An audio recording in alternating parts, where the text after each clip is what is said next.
What's up, guys? Welcome back to the channel. We are moving right along in our Hail Caesar review series here. So we just finished up Marian Roman in our previous video, and now we're moving on to the Imperial Romans finally. So first through second centuries AD. So there is a later imperial list, but that comes a little bit further down the road. So this is that sort of classical imperial list, though, that you're thinking about. So things to look at like Roman conquest of Britain, Parthian wars, Jewish revolt, civil war of 69 AD, the Dacian and Marco-Manic wars, and more. So very similar to the Marian list, although you'll notice the absence of the elephant here. So again, infantry at least half the army. Legionaries here just have to be 25% or more of the infantry, whereas in the Marian list it was 50% or more, just reflecting some of that more of the diversity as the empire conquered other peoples. Cavalry still up to a quarter. Artillery here, and still that ratio. So basically, again, 3 legionary units for every artillery unit fielded, and no more heavier medium than light total. So let's jump right in. So again, very similar here. Just to see off the bat, the legionary heavy unit here with Pila and sword, so 7s on the fight values, morale 4, drill testudo all for 32 points. So just rock solid, and it's gonna wear you down. It's going to put damage on you, and then eventually grind you away. So other units might have more clash or sustained here and there, but just the combination of just solid stats, heavy infantry stats, great morale save, drilled, and then testudo, just to, if you need to use that for incoming missiles and things like that, but or just to go a little bit more defensive. It's still pretty great all around. But from there, again, up to half can be veterans, or sorry, up to half elite, whereas the other one, the Marian list, had veterans. But nonetheless, drilled, elite, testudo, same setup ultimately for 30, another 3 points, so 35 a pop there. Well worth taking, just to take an already great unit and make it even better. And then make any of the above stubborn as Dacian fighters, up to half of those basically, so another 3 points there, whichever flavor you choose. So adding that to the elite version already might take you to 38 points per unit there, but drilled, elite, stubborn, testudo, it doesn't really get much better than that. From there, separate list here, or separate entry, veteran legionaries with Pila and swords. So just the one unit. So think here almost like Praetorians. But drilled, elite, testudo, tough fighters, and stubborn, all for 39 points, which is just ungodly good here. And really, fortunately for opponents, you only get the one unit. So something to keep in mind there. But or fortunate again for opponents, but well worth taking. Like, you really shouldn't leave home without that one. From there, though, we can also feel legionary raw recruit heavy units, which is an interesting combination of things here. So only 27 points. We get the heavy infantry morale save, but on the sort of medium infantry body here as far as fight values are concerned. So pretty generic overall, but still like not bad. That's a key thing there. From there, we move into various auxiliary infantry. So first with medium, and just 23 points a pop for just medium infantry with spears. A bog standard medium infantry unit. It'll do a decent job. It's nothing special there. From there, we could then upgrade them into just a generic heavy unit for 3 more points. So for 26 points, you're getting a pseudo legionary unit just without any of the abilities, but basic heavy infantry stat line. So pretty cool there. We could also upgrade the medium or heavy infantry to elite. So now we're starting to get into that point territory. So elite medium infantry is pretty cool. Still very cheap. And then one of those could be veterans as well. So which for another 4 points would be elite and tough fighters. So you could have one, veteran medium unit, elite tough fighters for 27 points, which is still pretty damn good. Or, if you're already making it heavy, at that point, just with the points, for 30 points, you've got a generic heavy unit that's elite and tough fighters, which is pretty cool. It's definitely different, slightly different than the legionary unit, but the lack of drilled there is a little bit,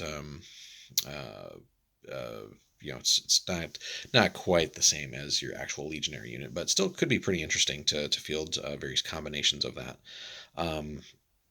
And really, if you wanted to focus on other things, you could have like the bare minimum of legionary units up above, but then have like just a whole big chunk of like elite medium infantry as well, as much as you can take there. Moving on, we have more auxiliary. So now we're getting into light infantry with spears and javelins. So again, just a very basic unit here, 20 points. Again, can mix it up a little bit. It's a normal size unit, so fives is not ultimately terrible, but certainly you want to pit them against things ideally that they can handle, because that 6-up morale save is certainly not going to make them all that durable, but nonetheless pretty good stuff there. We move on. We have medium infantry archers, which is pretty cool. So we basically medium in the sense that we have that 5-up morale save, but just a regular size archery unit. So very good long range firepower for the Romans there. And if need be, they can mix it up a little bit in combat too. Similar idea here. So just light infantry archers for 3 points cheaper. Basically just a reduction in morale and clash and sustain values. Still same long range firepower. And then from there we could even reduce those light archers into small units if we wanted to for a pretty hefty discount as well. Now we get into skirmisher territory, so we have our typical javelin small unit, and similarly a sling or bow unit as skirmishers. Again, sprinkle those in however you need them, but again, that's filling that particular role there and doing it well. No special rules, but you don't need it. I mean, the big threat in your list is just the block after block of legionaries, and that will take some of the heat off of what your skirmishers and other weaker infantry would typically get, just because the enemy does have to respect those legionary units getting ever closer to them. So, but nonetheless, good selection of skirmishers there. Then we get into auxiliary medium cavalry with spears or javelins. Again, just a generic medium cavalry unit there, but still good enough, right? Again, the action's really with the infantry, but good enough here.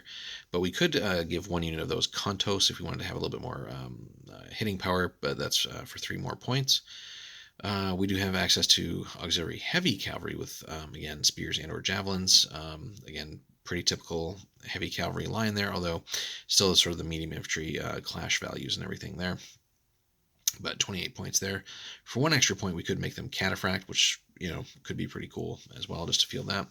And no restrictions on that, so really we could have all cataphracts there if we wanted. Again, just reflection. All this stuff is really just a reflection of all the different peoples and things that the Empire conquered. So just all these different influences here. Then we move into light cavalry with javelins as small units. So again, we've seen that list or that unit over and over again, but it does fill a particular role there. And then if you wanted to, we could still have access to Numidians here, just 1 unit though, but feign flight for 2 more points there. So well worth investing, I think. If you're going to run the light cavalry unit like that, you might as well just make the 1 unit Numidians, and just have a superb unit that can do that role. From there, light cavalry with bows as small units. So again, another access to feign flight here, and as much of that as we want, which is just fantastic. And then we do have, again, the camel, access to the camel unit. Similar thing here, just 1 unit though, but again, it is 1 point cheaper, and you do lose 1 point of clash, but considering it's just 1 unit, I don't know if it's really worth just buying and collecting that 1 unit just to save the 1 point there, when it'll be easier overall to get the auxiliary light cavalry as units, and just for the 1 point. From there, then our artillery package, which again, the light artillery scorpions are drilled, which is great, and you could even mount them on carts. Again, I'm not sure, I don't think Warlord makes a specific like cart that would fit on, but something to kit bash and work on if you wanted to go that route. And then again, medium and heavy for their respective point values there. But this list, much like the Marion list, is right up there with really at the top of all lists that we've seen so far as delivering long range pain to the enemy, so that by the time contact is made, ideally most of those units that you're encountering with your legionary blocks are already, they've already got several points of damage on them. They're getting close to their break values, or reaching their stamina cap there. And then from there, you start winning combats and everything, and you start breaking units left and right, and then that starts opening up those holes that you need for then, things like your cavalry to punch through and finish things up pretty quickly.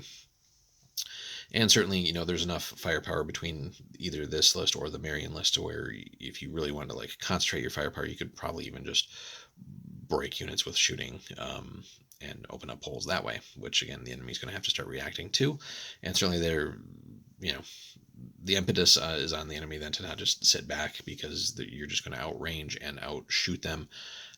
So they want to close with you, which again is nasty. Excuse me, nasty, because then they're having to deal with, encountering your legionary blocks and everything else.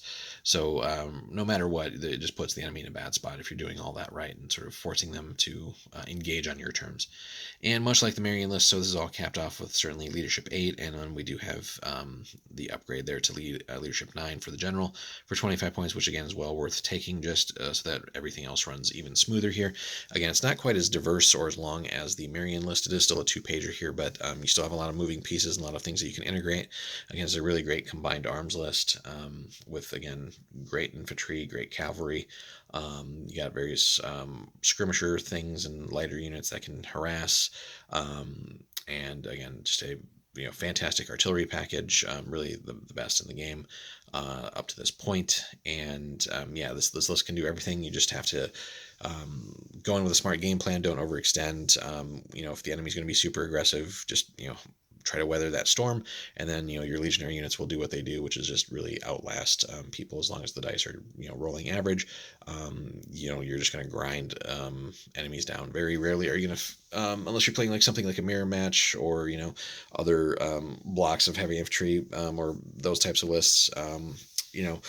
Like if you're playing against Gaul or something similar, the Germans, whatever, just units or enemies that typically just have much less in the way of armor or morale saves and or stamina.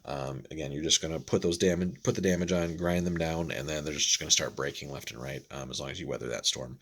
But again, you can also be fairly aggressive with all the different things that you have access to here, especially if the artillery and the long range firepower is really starting to wear the enemy down, you can just start pushing up and pushing them off the field, essentially. So anyway, so this is again Imperial Rome. So we looked at sort of late Republican Rome in the previous video.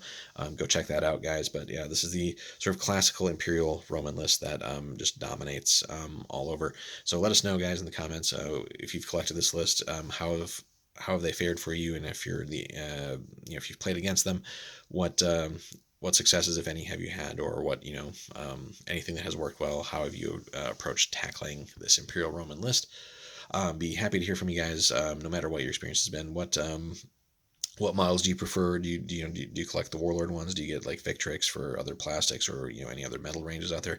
Let us know in the comments, guys. Be happy to hear from you. Like and subscribe if you haven't already. Smash that like button, and the subscribe if you haven't, like I said. And then if you do want to support the channel a little bit more, if you check out the description, there's a link over to Warlord. Pick up anything from Warlord via that link, and then that comes back and helps support us here on the channel, guys. So we do appreciate any and all of that. And again, thanks so much for stopping by. Hope you guys have a good one. We'll see you in the next one.